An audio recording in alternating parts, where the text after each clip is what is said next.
Le Point Bourse vous est présenté par Bourse Direct.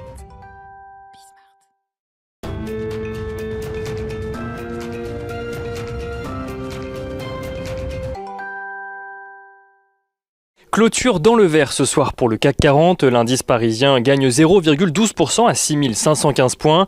Les investisseurs à Paris qui ont pu prendre connaissance en début d'après-midi des chiffres de l'emploi aux États-Unis pour le mois de mai. Selon le Bureau of Labor Statistics, 559 000 emplois ont été créés le mois dernier, soit un peu moins que les attentes du consensus, mais près de 2 fois plus que le mois précédent. En avril, on rappelle que la première estimation avait donné 266 000 emplois créés. C'est finalement 278 000 emplois qui ont été créés selon le chiffre révisé.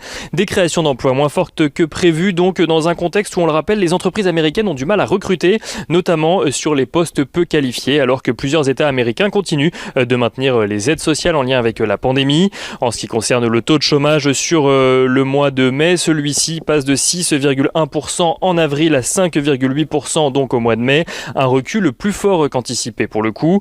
Et regardons également la hausse du salaire moyen dans un contexte de poussée inflationniste dans le pays. Le salaire moyen qui progresse de 0,5% sur le mois, soit plus qu'attendu. Le consensus tablait lui sur une hausse de 0,2%. Les investisseurs qui suivent également les négociations entre le gouvernement Biden et les républicains sur le vaste plan d'infrastructure. Joe Biden se serait montré enclin hier à laisser tomber son projet d'imposition sur les sociétés américaines pouvant aller jusqu'à 28% pour le remplacer par une imposition minimum de 15%. Une concession aux républicains qui voteraient en contrepartie l'allocation de 1000 milliards de dollars à de nouvelles dépenses d'infrastructure.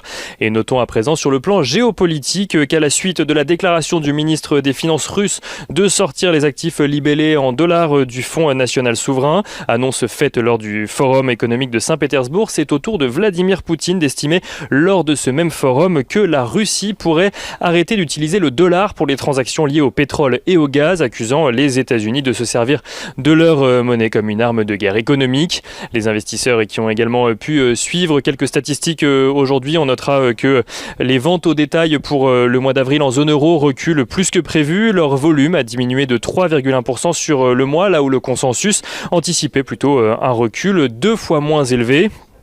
Du côté des valeurs qu'il fallait suivre à présent à la bourse de Paris, Vivendi tout d'abord a annoncé ce matin être en discussion avec Pershing Square Tontine Holdings, le SPAC du milliardaire William Ackman, afin de lui céder 10% du capital d'Universal Music Group, une opération qui serait réalisée sur la base d'une valeur totale d'Universal Music Group de 35 milliards d'euros et qui impliquerait une transaction aux alentours des 3,3 milliards d'euros. Vivendi qui perd ce soir 0,27%. On note d'ailleurs que Stellantis signe de son côté la plus forte hausse de la journée à 2,9%. Stellantis qui gagne d'ailleurs 6,7% sur la semaine. Du côté des valeurs, toujours à Paris, Eurofins Scientifique annonce de son côté que ses objectifs 2021 devraient être largement dépassés après les 4 premiers mois de l'année robuste, affichant 2,18 milliards d'euros de revenus en progression de 46% sur un an. Eurofins Scientifique qui gagne 1,3% à la clôture ce soir. Valorec gagne de son côté 8,8% alors que son augmentation de capital de 300 millions d'euros a débuté ce matin. Et on note sur le SRD que la foncière lyonnaise signe d'ailleurs la plus forte hausse du SRD. Elle gagne plus de 40% depuis ce matin alors que son actionnaire principal, le fonds Colonial, va passer d'une participation d'un peu plus de 80% dans l'entreprise à 94% du capital de l'entreprise.